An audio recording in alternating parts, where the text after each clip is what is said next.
Well, hey there, Mama, and welcome back to the Moms Overcoming Overwhelm podcast, episode 95. I'm Emily McDermott, and I'm here beside you on this journey as we work together to declutter your home, head, and heart. Can you believe we're at the end of January already? We just got back from Disney World a couple of days ago, and I just couldn't believe that the month is almost gone. Maybe you had some resolutions to start decluttering, and you've kind of fallen off track. And that is totally normal, but we are all about small, consistent efforts here. That is why I'm really excited to bring you today's episode about the 3 questions you can ask yourself to supercharge your decluttering efforts. I think this will be a super helpful, super tactical episode for you. And with that in mind, what do you say? Grab that notebook and pen and let's dive into today's episode. Hey there, Mama. Are you tired of all the stuff crowding your home, calendar, and mind? Do you wish you could say goodbye to the endless to-do list running around in your head? Want to declutter but don't know where to start? You're in the right place. Welcome to Moms Overcoming Overwhelm, where you will find proven and practical solutions to declutter your home, head, and heart. Hi, I'm Emily, a wife, boy mom, and simplicity seeker. I struggled to get pregnant and felt overwhelmed until I discovered decluttering could create the physical and emotional space I needed to become a mom.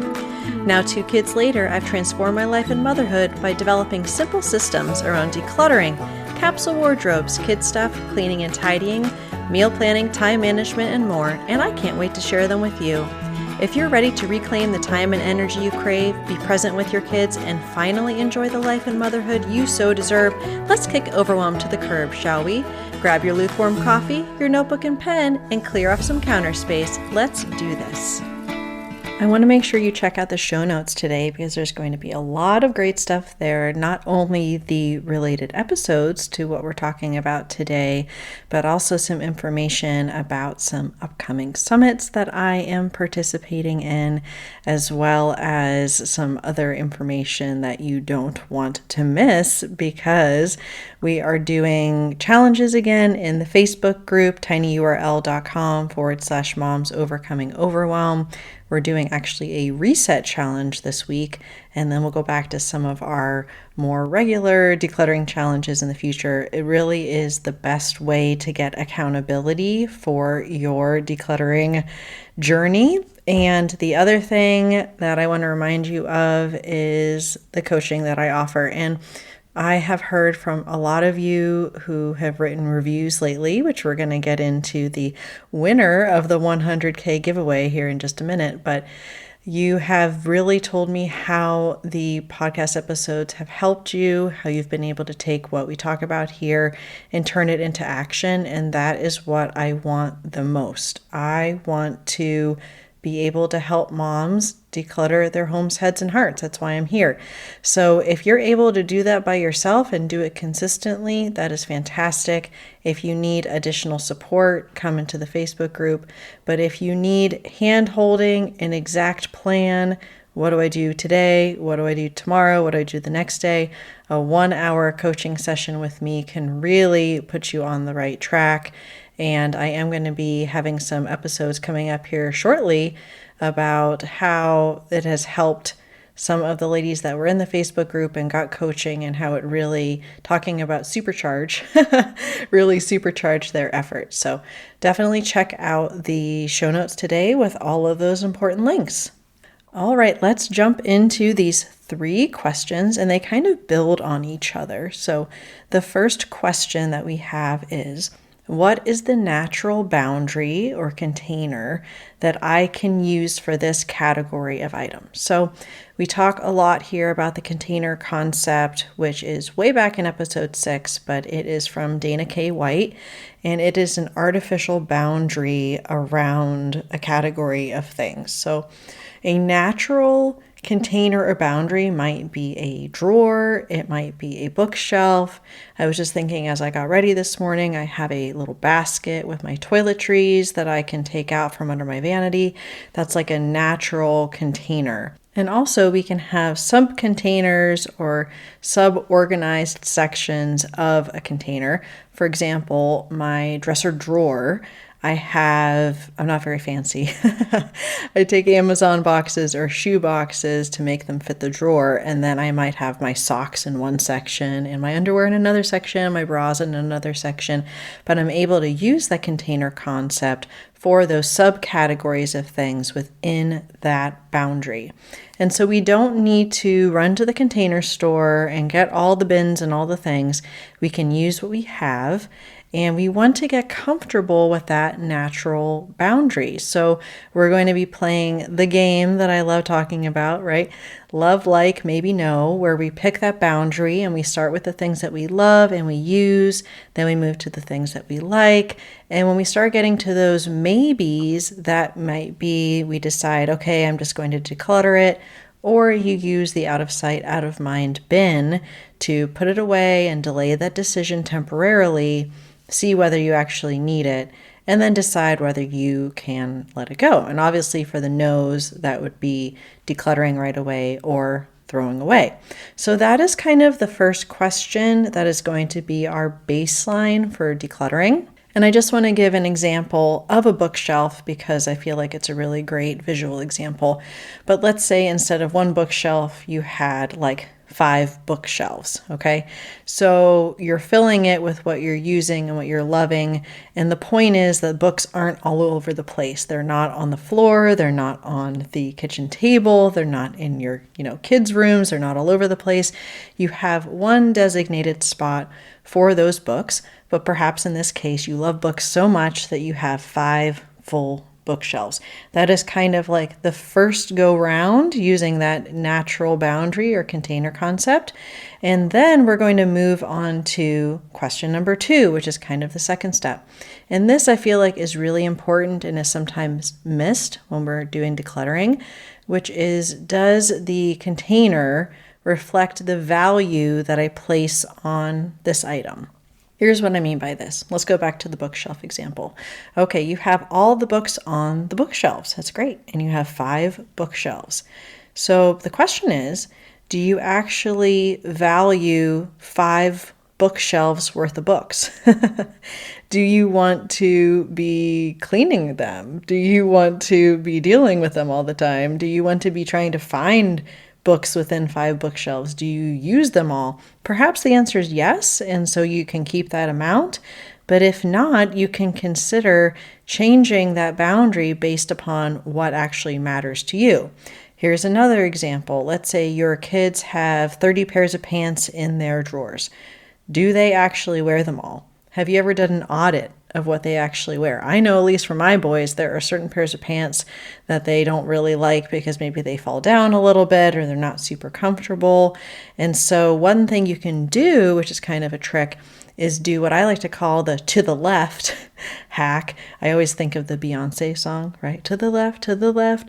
And you have everything in the drawer and you just take the first thing on the left, move things over. The next day you wear the next thing on the left, move it over. And so you're seeing if there's anything that you skip. And if there's anything that you skip, again, we want to either use that out of sight, out of mind bin, or maybe just declutter it. Another thing to consider when you're looking at this question is asking yourself, okay, am I surrounded by things that are seasonal or kind of these just for when items, like a heavy winter coat when it's not really cold anymore? And can it be stored somewhere easily instead of taking up space in kind of your day-to-day living space? And that way you're able to have the things around you be what you're valuing and using right now. So the first question is using that natural boundary or container, and then asking the question number 2, does the container reflect the value I place on the item? Then we're going to go to kind of this third level, this third question, which is, does this container reflect my capacity to manage it? We talk a lot about capacity here, and when we're talking about managing our stuff, it's a combination of cleaning it, finding it, and our inventory, which I'm going to talk about here in a little bit, and just kind of knowing what our inventory is of those things. Think about the bins of clothes for your kids that they aren't wearing right now, or maybe they've grown out of clothes and you're keeping them in case you have another child. And so that is mental inventory. And so let's think of an example. I always have this issue, which is that I have a pantry in the basement that is kind of like our extra pantry food. And I don't do a thorough inventory before I go to Costco. I can't remember what I have, so then I end up getting duplicates. That is an example of me exceeding my capacity because I don't actually have a handle on like what I own. Another is if you're having a hard time finding things. Are you having a hard time finding a specific toy your kid is asking for?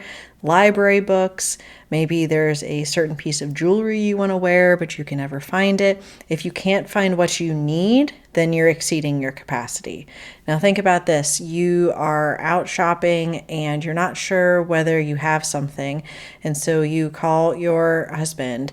Are you able to give him exact directions into where to go to look for that particular thing? Like, does it have a home? Does everything have a home? If not, if you're like, oh, I think it's in this drawer, but maybe it's over here, or it could be in that closet, or perhaps over there, you're probably exceeding your capacity. So we want to make sure that as we're deciding, not only does this container make sense, and does it make sense based upon my values, does it make sense based upon what I'm able to manage? And we've spoken about the recalibration of enough, like what is enough to us? And can that be decreased so that we're able to live more within our capacity? These are all kind of difficult questions perhaps to think about, but it really is a process. And once you really are using the container concept to the fullest, then you're going to be able to really live within your capacity and make sure that you are living in alignment with your values, which is really what we are all about. Okay, I just realized that I went through the entire episode and I get so incredibly excited. And so now we're going to announce the winner of the 100K giveaway. Yay! So first of all, thank you to everyone who reviewed the show, who did screenshots and sent me sharing with their friends or their family members. We went from no one entering to 2 people entering to then 15, and I'm very happy with that. So without further ado, the winner of the 100K giveaway after the spin of the Wheel of Names, shout out to wheelofnames.com, is Allison Rothwell. Woo! Yay, Allison! So Allison won a $100 Amazon gift card. Allison, I'll be reaching out to you shortly, and we will be having these giveaways periodically. I just really appreciate any review that you can leave, and also, I shouldn't say any review that you can leave. The positive 5-star ones are always nice, but also sharing it with your family and friends. It means so much, and even from this giveaway, I was able to kind of tick upwards in one area, helping to get my podcast out to more people. And I'm ranking in all these countries, and I'm just so thankful and so thankful for all of you listening. So before we go, let's review these 3 questions. Number 1, what is the natural boundary / container or subcontainer I can use for this category of items? Number 2, does this container reflect the value I place on this item? And number 3, does this container reflect my ability to manage this item? On Thursday, we're going to be talking to author and podcaster Barb Raveling all about the difference between living by desire and living by design, so we can be more intentional as moms and not go as frequently towards coping mechanisms such as social media scrolling, alcohol, emotional eating, and more. So I'm looking forward to seeing you back here on Thursday. Bye for now. If you like today's podcast, here's what you can do. Just take 30 seconds to leave me a review. I know you're a busy mama. You're overwhelmed, in fact, but 30 seconds of your day makes such an impact. I'll be blessed by your words. They'll definitely make my day. And who knows, you might be entered for this month's giveaway. In Apple Podcasts, scroll down to write a review.